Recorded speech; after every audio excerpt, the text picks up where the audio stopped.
البوي قادم علينا من دولة مصر الشقيقة. مرحبا ومسهلا، الله يحييك في المملكة العربية السعودية. الله يبقيك، الله يسلمك ويبارك فيك.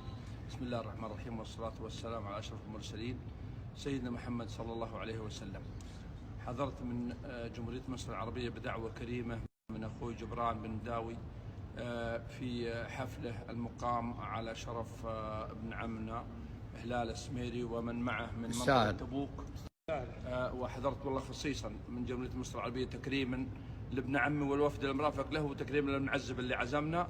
واليوم شرفنا باستقبال محافظ طريب عبد الله بن سلطان الله يجزاه خير في وليمته وجمعته مشايخ عسير واعيان عسير اللي تربطنا بهم علاقة طيبة. ونحن في جمهورية مصر العربية، قبائل جمهورية مصر العربية وقبائل المملكة العربية السعودية مترابطين تحت ظل القيادة الحكيمة من خادم الحرمين الشريفين وولي عهده وفخامة الرئيس عبد الفتاح السيسي.